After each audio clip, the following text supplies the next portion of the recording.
Bienvenue à Cancer de la prostate sans tabou, un balado produit par Procure dans le but d'aider, de soutenir et d'informer les hommes à risque, les personnes nouvellement diagnostiquées, les survivants et leurs familles.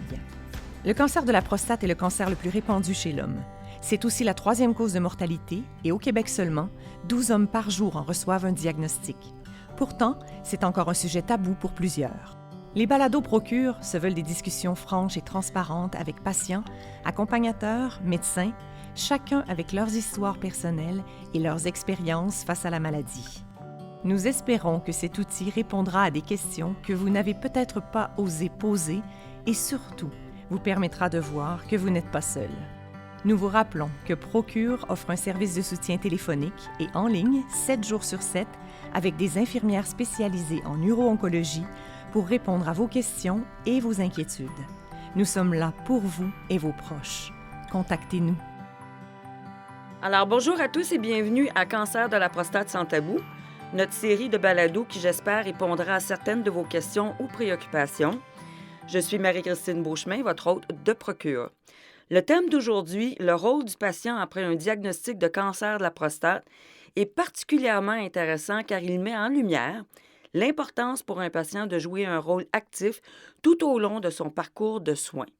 C'est pourquoi, sans plus attendre, je souhaite la bienvenue à notre invité, le Dr Daniel Lowenstein, chirurgien uro-oncologue à l'hôpital Charlemagne. Alors, bienvenue et merci, Dr Lowenstein, d'avoir accepté notre invitation à participer à ce balado. Merci. On va discuter un petit peu le rôle du patient en ce qui concerne la prise de décision liée aux options de traitement une fois qu'il a reçu son diagnostic. Mais d'abord et avant tout, j'aimerais savoir, en tant qu'urologue, quelle information fournissez-vous généralement aux patients lorsqu'ils sont diagnostiqués avec un cancer de la prostate? Je pense surtout, évidemment, on va donner les diagnostics, on va être clair avec ça. On va donner c'est quoi le stade local? Est-ce que c'est le maladie qu'on pense qu'est l'intérieur de la prostate, alors une T2? Est-ce qu'on pense que c'est l'extérieur, une T3? Également, l'important qu'on va donner maintenant, les diagnostics, on va parler de le groupe de glycine. Alors, le 1, c'est le moins agressif, puis le 5, c'est le plus agressif. Puis on va mettre ça clair au patient. Est-ce qu'il a un 1 qui est le moins agressif, qui n'a pas besoin de traiter? Est-ce que c'est une 2 que peut-être on n'a pas besoin de traiter? Ou est-ce que c'est une 3 qu'on devrait traiter? On va donner le chiffre exact au patient, puis également aux conjointes. Également, on va parler des choix de traitement. Alors, si c'est une maladie qui n'est pas agressif, des fois, on offre la surveillance active, mettons pour un niveau 1. Puis également, on va parler de traitement définitif pour des autres patients qui ont un cancer qui mérite ça, dont la chirurgie ou la radiothérapie. On va parler des choix de traitement de chirurgie. Ça peut être une chirurgie ouverte qui est comme de moins en moins fait au Canada, au Québec. Puis également, on va parler aussi des autres choix, dont la chirurgie ST par robot, la chirurgie laparoscopique. Puis également, on va parler de l'option de radiothérapie à tous les patients.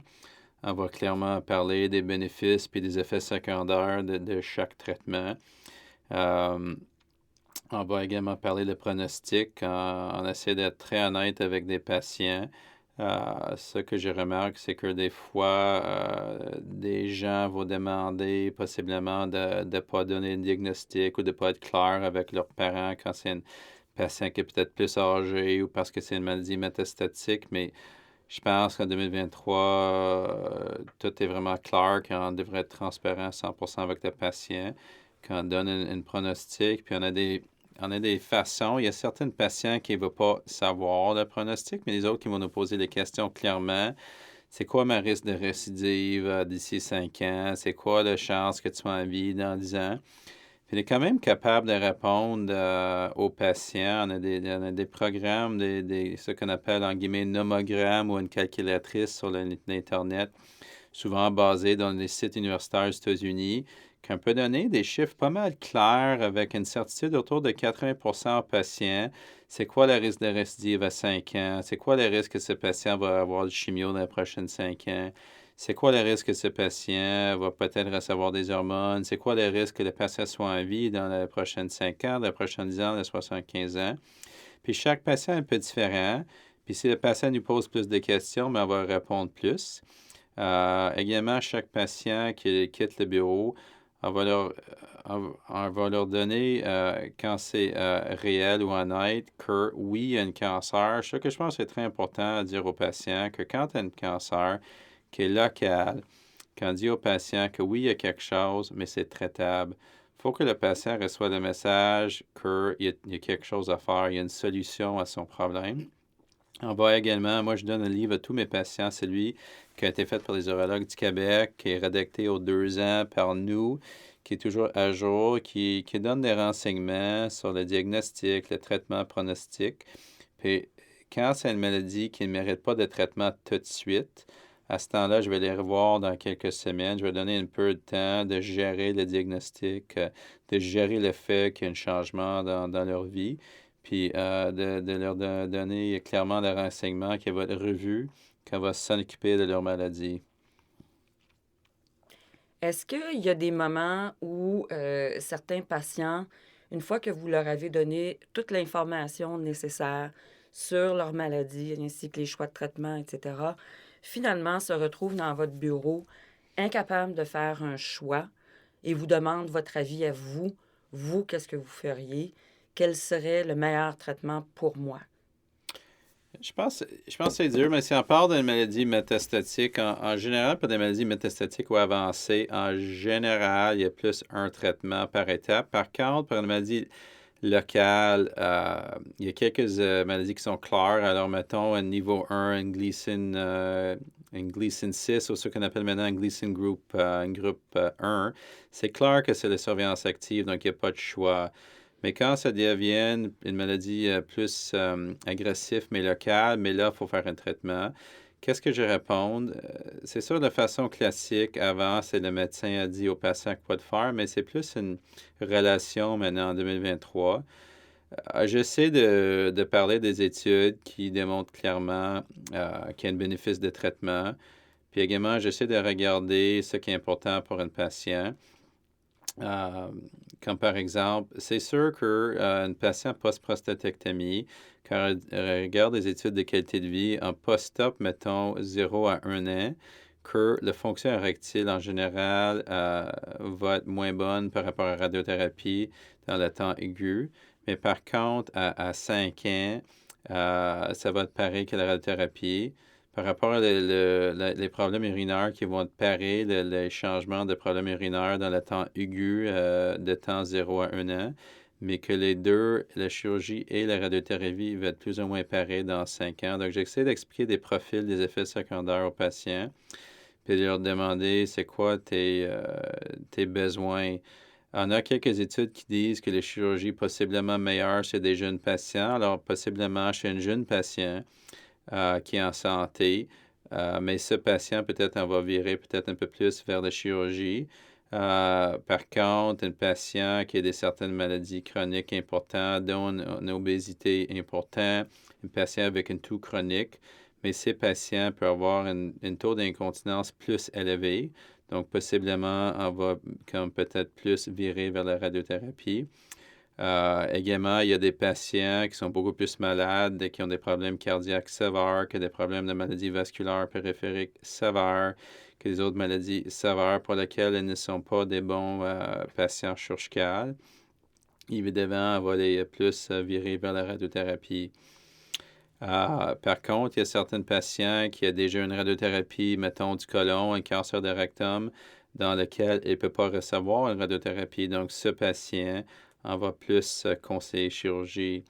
En fin de compte, c'est plus le patient qui choisit, mais on essaie de guider un peu quand eux, ils ne savent pas quoi faire. Puis l'autre recommandation que je donne aux patients, c'est que s'ils connaissent quelqu'un qui a déjà eu un des deux traitements ou qu'il y a quelques personnes qui ont eu les deux traitements, de parler avec leurs confrères, avec leurs amis, de s'informer avec quelqu'un comme personnel, comment ils ont trouvé le traitement, comment ils ont passé en travers, puis s'ils recommandent le traitement. Justement, là, parlant de traitement, puis vous avez abordé ce sujet-là, là, la gestion des attentes, s'assurer que les patients ont des attentes réalistes. Bien des fois, quand on reçoit des questions de la part des patients qui communiquent avec nos infirmières, on peut voir tout de suite que certaines attentes ne sont pas nécessairement réalistes par rapport à un choix de traitement là, qu'ils sont prêts à faire.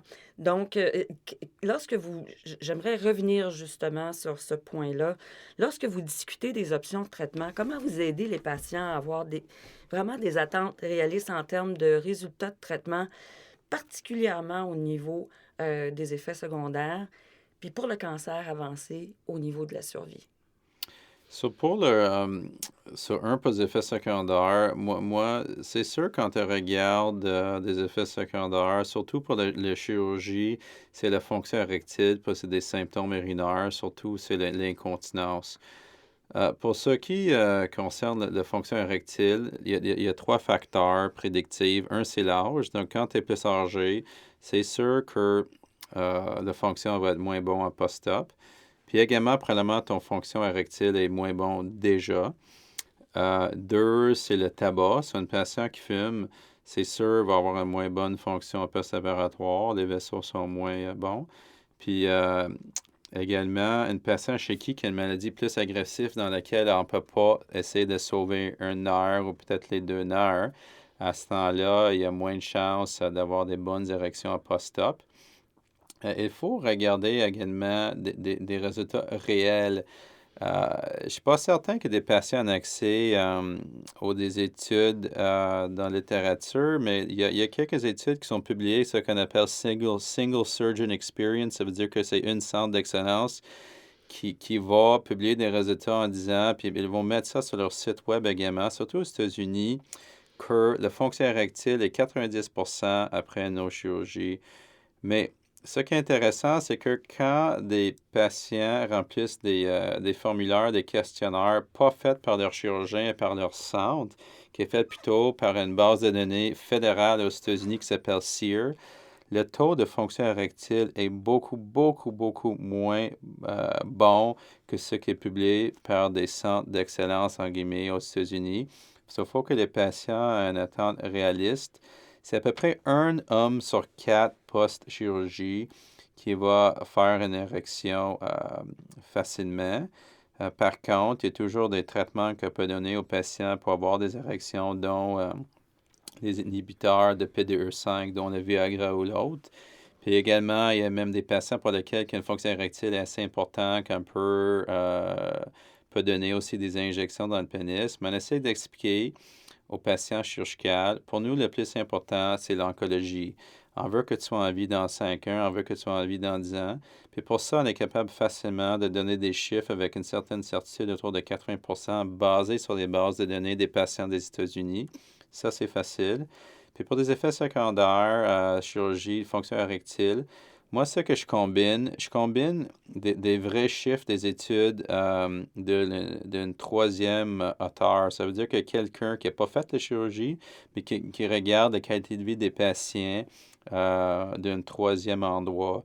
Puis, je dis aux patients, c'est ça qui est publié. Puis, je leur dis également, honnêtement, pour moi, ce qui est important, c'est l'oncologie. Je veux que tu sois en vie. 2, je veux que tu sois continent. Puis toi, dans un monde idéal, que tu aies des bonnes érections. Mais il n'y a aucune garantie, puis il faut qu'on soit honnête avec nos patients.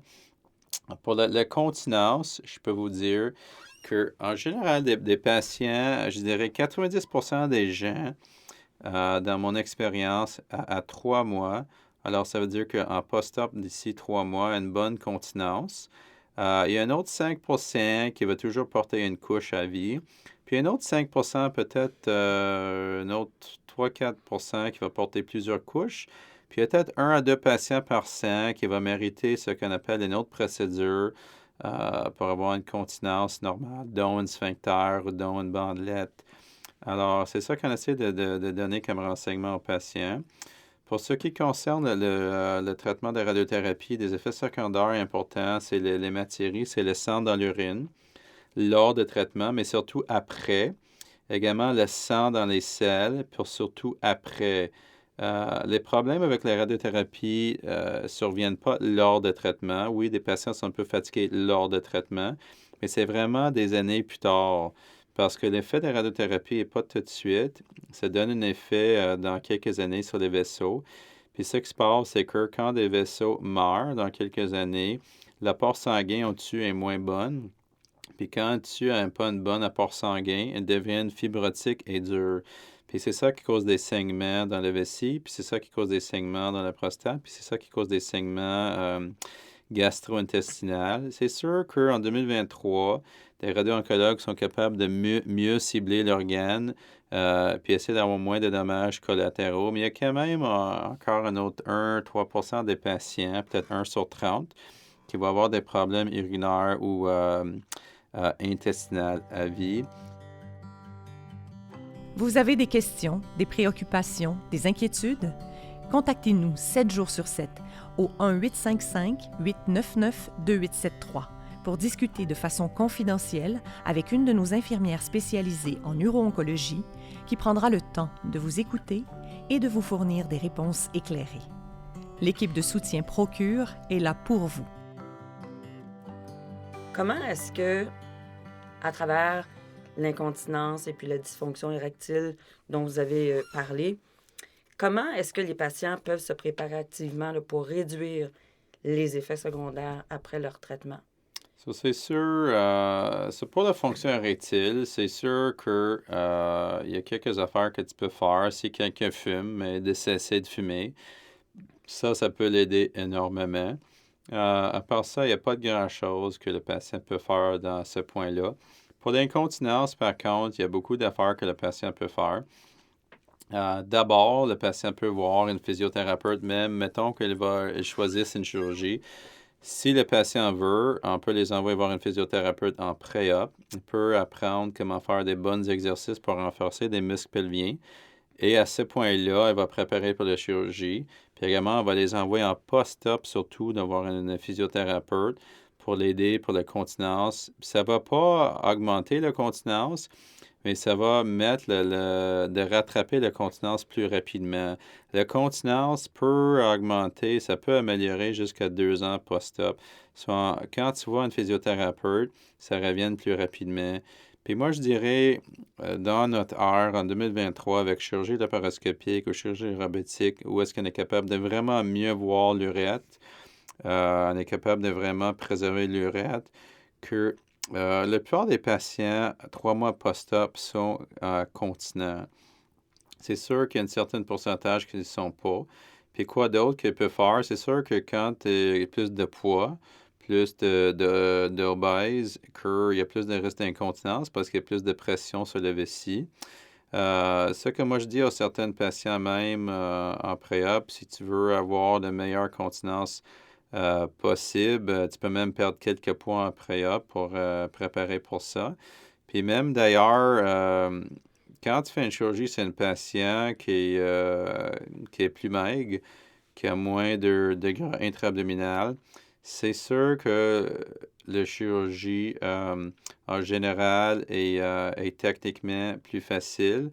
On est capable de mieux voir les tissus, on est capable de mieux voir des plans.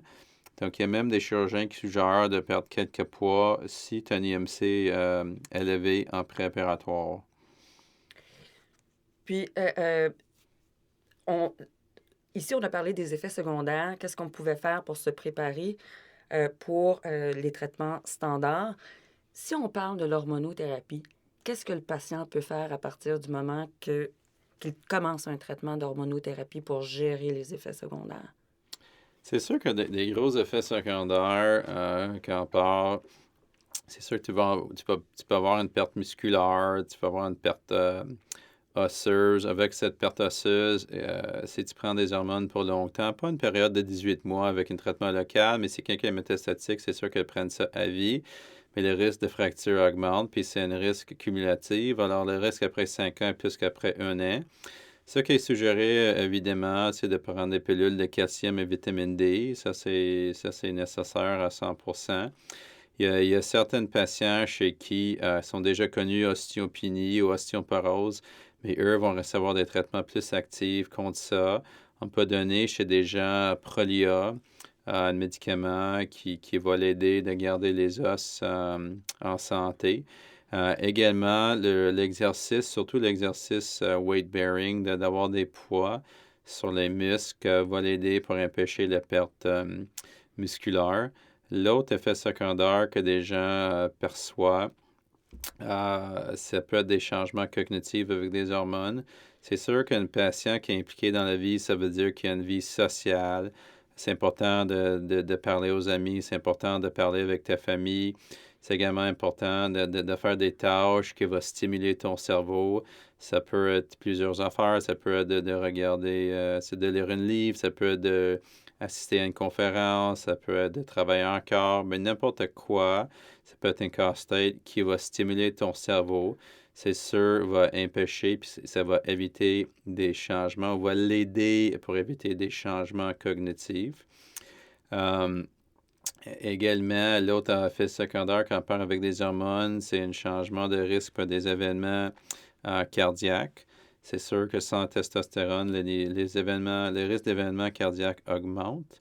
Ça, c'est clair. Puis comment on peut baisser le risque de ça? Mais des affaires de style de vie, plus d'exercice, une bonne diète avec moins de gras saturés. Essayer d'être dehors en nature, de faire l'exercice comme je vous avais dit. Également, si tu fumes, de cesser de fumer. De contrôler le diabète si vous avez le diabète, puis également de contrôler votre niveau de lipides si vous avez une dyslipidémie. Ça, c'est des affaires en travers une médecine famille ou un interniste. Mais tous des facteurs de risque pour des événements cardiaques devraient être contrôlés chez des gens qui reçoivent un bloqueur de testostérone. Puis vous, quand vous voyez vos patients en termes de suivi, est-ce que vous voyez ces changements-là? Est-ce qu'ils apportent ces changements-là? Est-ce qu'ils sont prêts à faire ces changements-là quand vous discutez avec eux puis que vous faites vos suivis avec eux? C'est sûr que moi, j'essaie de mentionner comme urologue en traitement de cancer de vessie, on est très sensibilisé au tabac. C'est sûr que chaque patient chez qui, quand sait qu'il fume, on va suggérer de cesser de fumer. Également, on offre de donner une ordonnance pour un médicament ou une patch qui peut l'aider à cesser de fumer. C'est sûr qu'on va parler de ça. Puis on va aussi glisser une mot, c'est des affaires de le syndrome métabolique, surtout des facteurs de risque pour des problèmes cardiaques. Mais c'est sûr, en fin de compte, c'est un médecin de famille ou un interniste qui va gérer ça médicalement. Malheureusement, il y a beaucoup de patients maintenant en 2023 au Canada qui n'ont pas de médecin de famille, que leur médecin de famille a peut-être pris sa retraite, qui ne sont pas capables d'avoir un autre, qui gèrent les médicaments à travers ce qu'on appelle des walk-in clinics. Puis c'est pas facile pour ces patients d'avoir d'être bien encadrés pour mieux gérer leur maladie chronique. Mais comme urologue, c'est pas nous qui gèrent, mais on essaie de sensibiliser des gens pour avoir une bonne suivi. Et ça m'amène à une autre question. Que dites-vous aux patients qui souhaitent utiliser des suppléments naturels avant, pendant ou après les traitements? Là, à votre avis, là, est-ce qu'ils ont une certaine valeur? Je pense que si ça ne nuit pas, c'est pas dangereux. C'est sûr que ça coûte l'argent, ces traitements-là. C'est sûr également que souvent, les produits naturels vont avoir des annonces que ça peut l'aider. Des fois, ça peut être basé sur une étude ou deux petites études, puis c'est pas vraiment bien étudié. Des acteurs principaux qui ont été étudiés comme le SAW, Palmetto, puis de Serrano Rapins, a été tout étudié il y a peut-être 15 ans. Puis la conclusion dans les grosses études de ces produits naturels est que ça apporte rien au patient. Mais si un patient ne voit pas des effets secondaires, mais c'est pour lui de prendre ça, mais on ne suggère pas des produits naturels comme tels. Très bien. J'ai deux dernières questions pour vous. Selon vous, quelle est l'importance de l'attitude d'un patient lorsqu'il est diagnostiqué avec un cancer de la prostate? Je pense que c'est très important, mais c'est vraiment logique. Ça fait du sens que si tu es plus positif, mais tu vas mieux, recevoir un diagnostic, tu vas mieux gérer la maladie, puis tu vas être capable de mieux passer en travers des traitements qui, des fois, peuvent être très difficiles, dont chirurgie, dont la radiothérapie, dont des fois le chimio qui rend des patients fatigués, qui perdent les cheveux, peut avoir des autres effets secondaires. Puis c'est logique que l'espoir, c'est important, puis l'esprit de vie, c'est important, mais il y a même maintenant plusieurs études pas nécessairement juste cancer de la prostate, mais chez des patients atteints par des cancers en général, qui démontrent clairement que des patients qui passent temps dehors, qui font de l'exercice, qui gardent une attitude positive, a un meilleur taux de passer en travers leur maladie. C'est clair qu'il y a quelques maladies qu'il n'y a pas de solution, mais pour la plupart des gens avec les maladies, avec les cancers de prostate surtout, on est capable de traiter 95% du temps, puis des gens chez qui il y a un meilleur espoir puis une meilleure attitude vont mieux passer en travers, c'est clair. Où recommandez-vous aux patients de trouver des réponses à leurs questions entre 2 rendez-vous médicaux ou entre 2 traitements?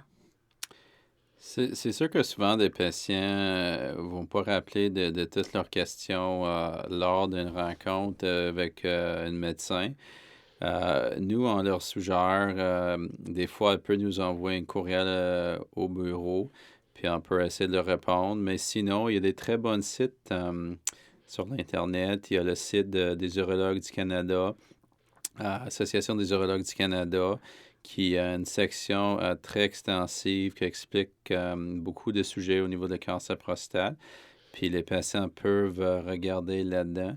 Également, il y a l'association de Procure au Canada qui fournissent un service 7 jours sur 7 avec des professionnels de santé qui sont au courant de tout ce qui concerne le cancer prostate, dont diagnostic, pronostic, thérapeutique. Puis les autres sont là pour répondre à toutes les questions des patients.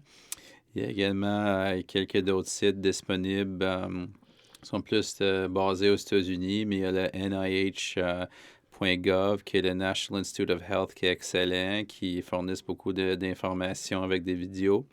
Puis également un autre site qui est basé aux États-Unis, qui s'appelle cancer.gov, qui donne une très bonne survol sur le cancer de prostate, puis essaie de répondre à toutes les questions des patients. Eh bien, Dr. Daniel Lowenstein, merci beaucoup d'avoir partagé ces informations éclairantes avec nous. Ceci conclut le balado d'aujourd'hui. Pour ceux d'entre vous qui écoutent, merci de nous avoir accompagnés. J'espère que ce balado a répondu à certaines de vos questions ou préoccupations. Merci à tous et à la prochaine. Encore une fois, merci, Dr. Lowenstein. Alors ici, Marie-Christine Beauchemin pour le cancer de la prostate sans tabou. Merci d'avoir écouté Cancer de la prostate sans tabou, un balado produit par Procure. Pour en savoir plus sur le cancer de la prostate et nos épisodes de balado-diffusion, rendez-vous sur procure.ca.